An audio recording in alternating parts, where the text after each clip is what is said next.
Robin here with Mattman and Robin.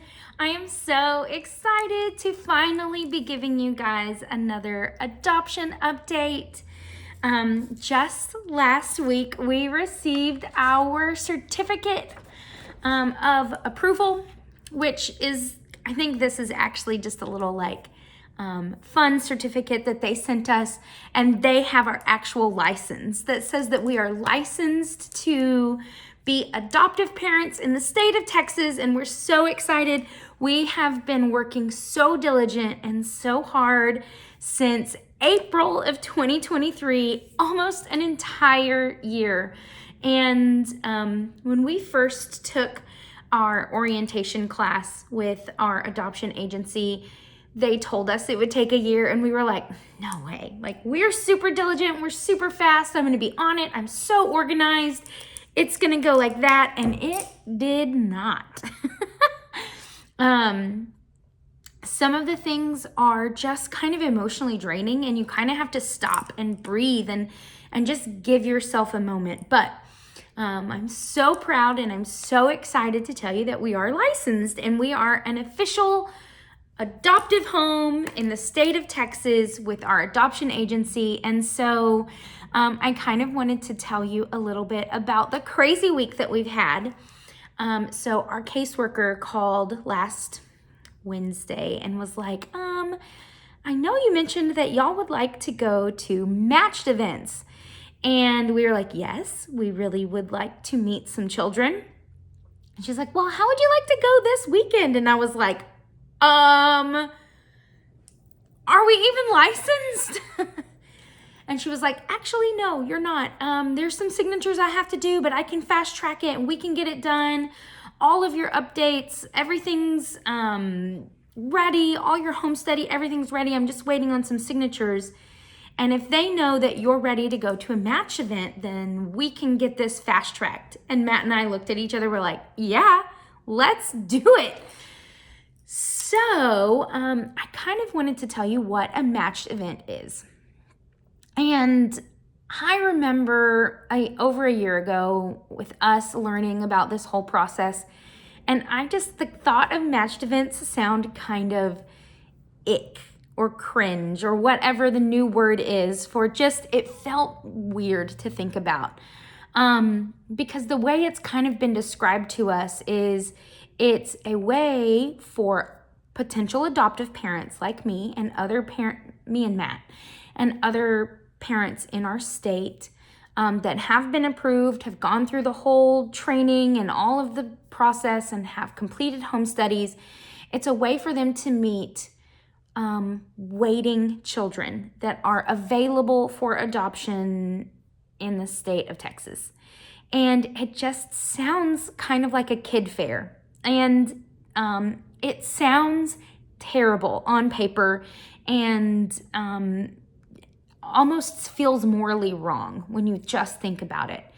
But now that we are in the place that we're at and we are as ready as we can be, we have looked at the website, which, if you're curious, there is a national website called Adopt US Kids, and it has all kinds of profiles of these adorable children just waiting to be adopted. And then there's usually one per state. The one in our state is called the Texas Adoption Resource Exchange. And it has a little bit more details about what region they're in and who their caseworkers are so we can contact them. But for their safety, there's nothing really identifiable about their location or their full given names or anything like that. And so we have been looking at these websites for months. And while it's heartbreaking to see how many children there are on there, it's also a little overwhelming and confusing because it seems kind of like online dating, which again is a horrible way to describe a parent-child relationship. But it's the best way that I can explain it with other people understanding in a more broad concept. and that there is a profile of someone that you're just reading, and you have to decide if you want to make a lifelong commitment to this person based on just reading a profile. So in that sense, it feels a little bit like online dating, in that it would be so hard to make that decision just based on a couple paragraphs. And while deeper in the process, we would get to know more. Their caseworker would speak with us. We would read their profile and everything. It is nice to get to meet some of these children in person, to see if their needs and their personalities click kind of with the love that we can give them and the skills that we have as humans and as future parents to meet their needs. And so it's kind of like, sure, we'd like to kind of do some speed dating before we decide to get married, if I'm talking about it in dating terms.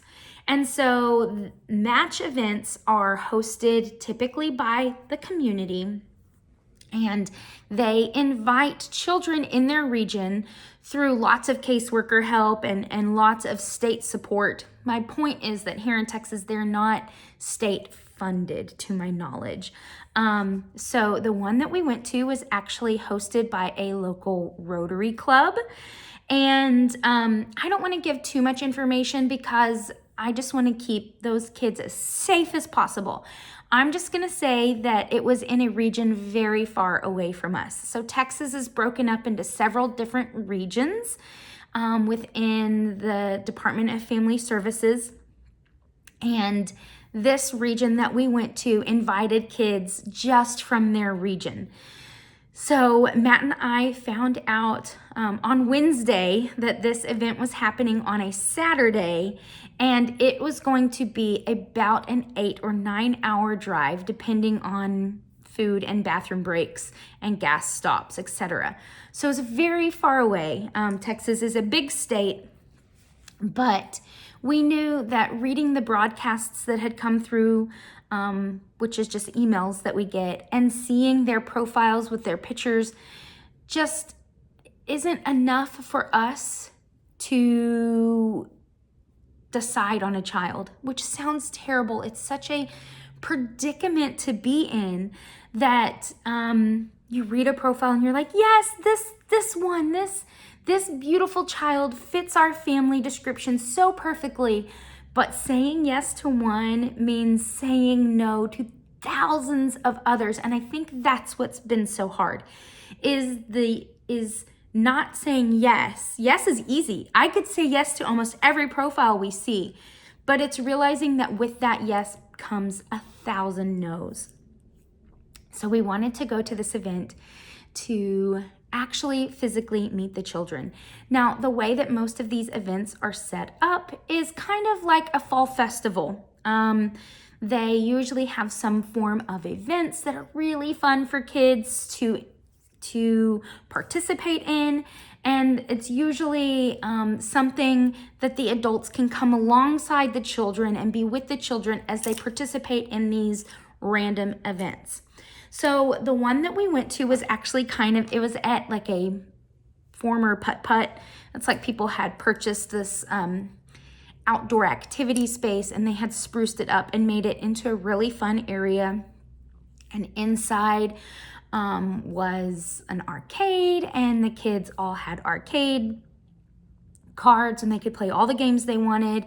And then outside were things like go-karts, 2 different age sizes of go-karts.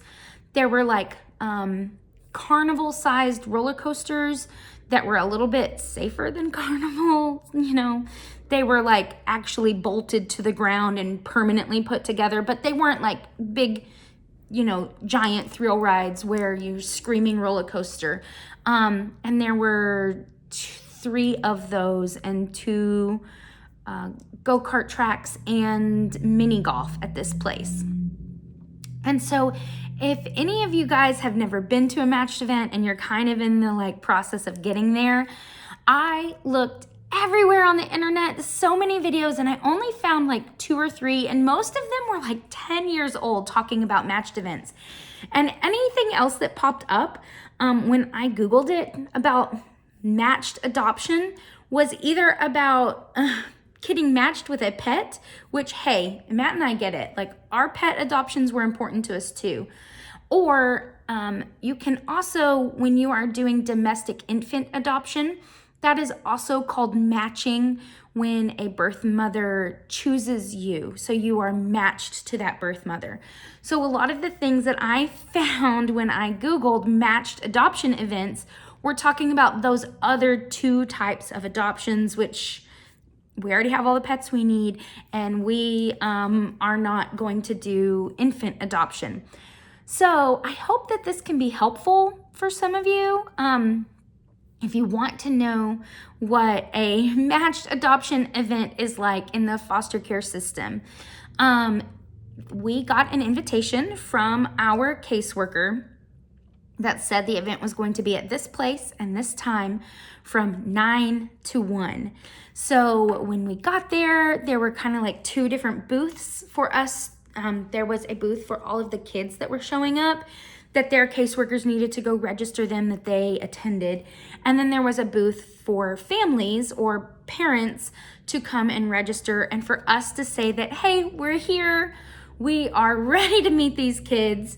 Also, we're safe to meet these kids. Here's our caseworker actually had to be the one to register us. She had to send in our home study.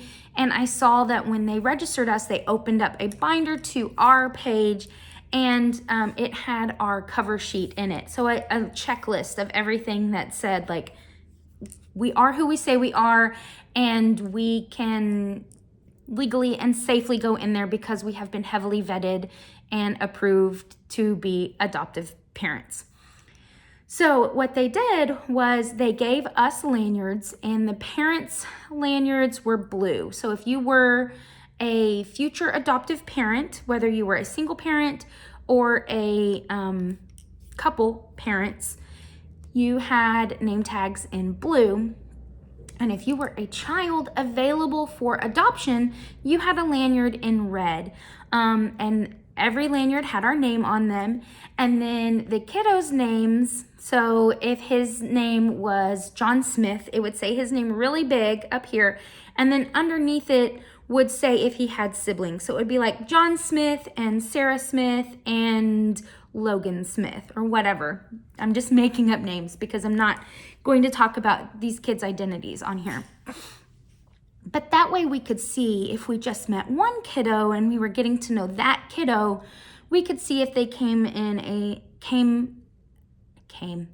if they were available for individual adoption or if they're available for a sibling adoption. And we went in there, and the first hour or so was all video games, and we were just watching them and kind of observing how they interacted.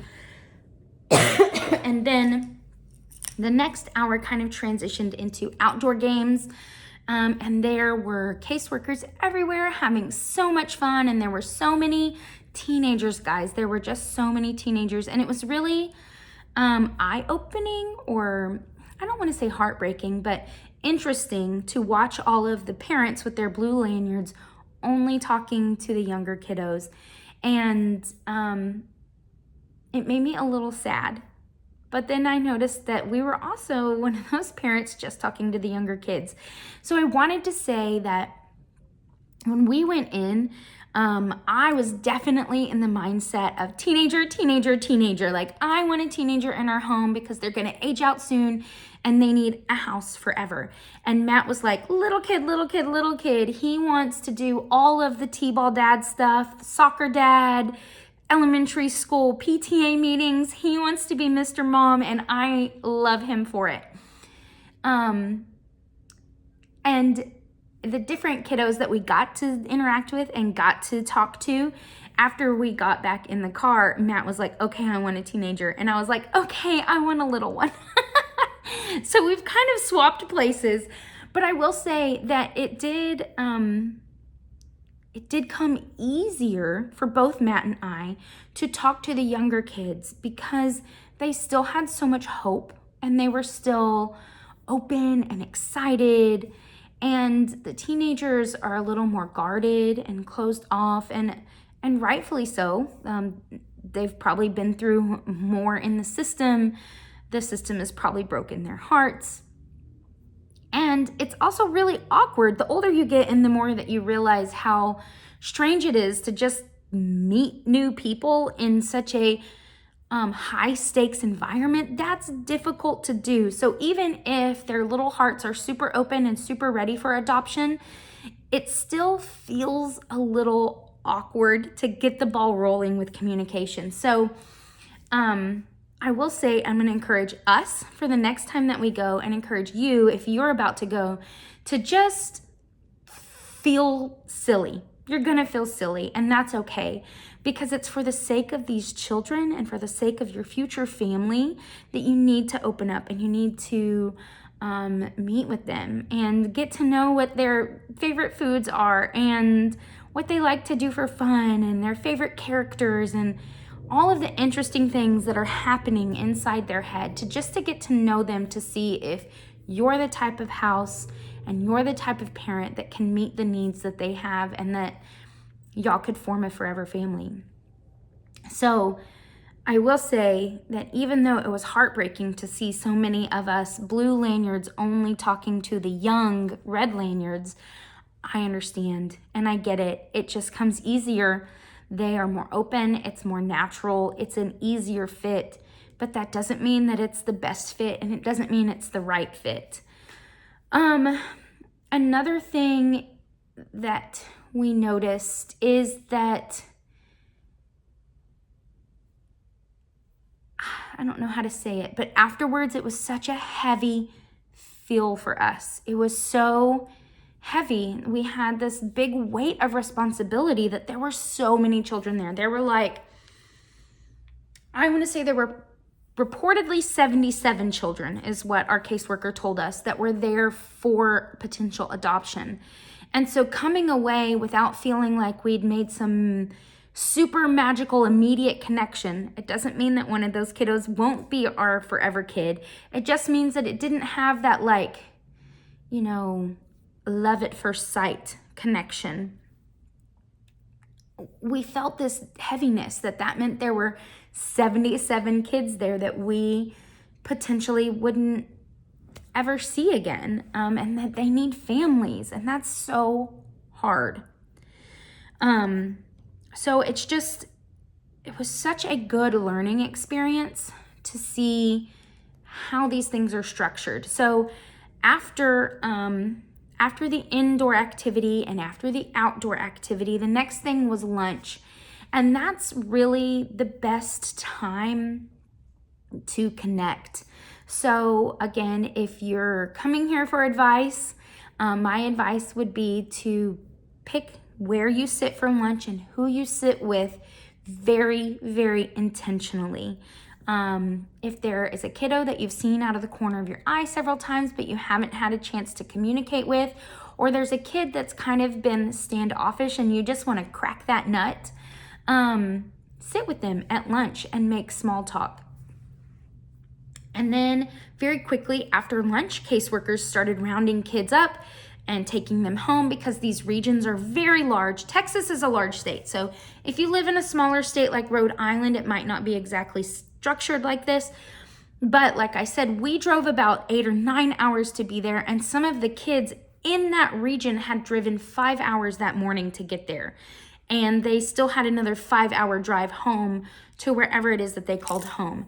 There were no foster parents there. This was just state caseworkers and children available for adoption. So, and not even every caseworker for every child was there. If there was, 5 kids from your city that were available for adoption and it was a 3-hour drive, then maybe one caseworker would gather all of them and drive all 5 together in a van. That's kind of how the situation was working.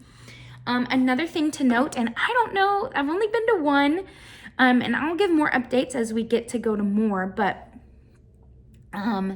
also, because this was hosted by the Rotary Club, there were Rotary Club members there, and they all had on Rotary Club t-shirts.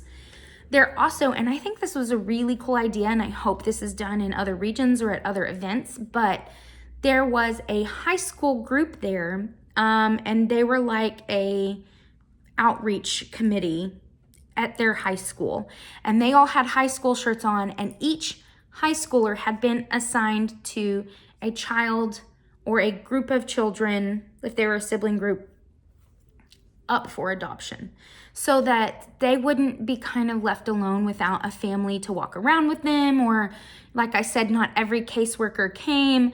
So that way the children didn't feel alone or just kind of like left out or even singled out because they had a red lanyard on. So there were a ton of children there because there were those high schoolers that were there, and there were children available for adoption. And then the caseworkers were visible by their t-shirts. They all had gray t-shirts on that had a saying on them. I can't even remember what it was. It was something really cute about adoption. And then there were 3 women there that had a pink t-shirt on with the same saying, and they were the adoption specialists in that region with the state. So it just was very easy to kind of quick glance and see who everybody was. If there were adults in the wild, like regular clothed adults with blue lanyards, we were prospective adoptive parents. If there were other adults there, they had some form of organized t-shirt on to let you know which group they landed in. And then the children, again, if they were high schoolers volunteering, they had on their volunteer shirt. And if they were kiddos up for adoption, they were in normal clothes with a red lanyard. So that's kind of how the event was set up. I will say nothing, and I mean nothing, can prepare you for how you feel walking into your first event. You feel awkward and nervous and excited, and your heart is in your stomach.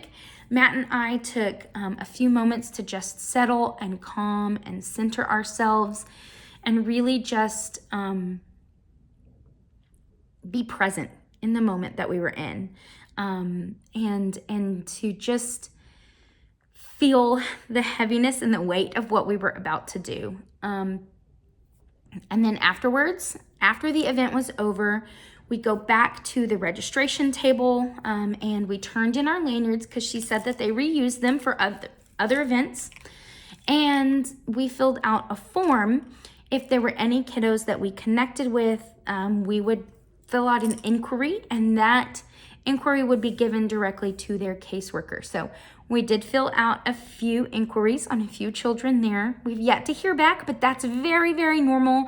These caseworkers are very busy, and honestly, they get so many inquiries, which is a good thing, that if you're not a match, they just don't even reach out. And it might sound harsh, but that's just practice here in Texas. That's how it works.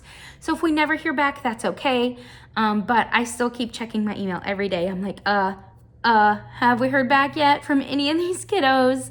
But then afterwards, we were very far from home. And so we just went together to a restaurant to just kind of collect our thoughts.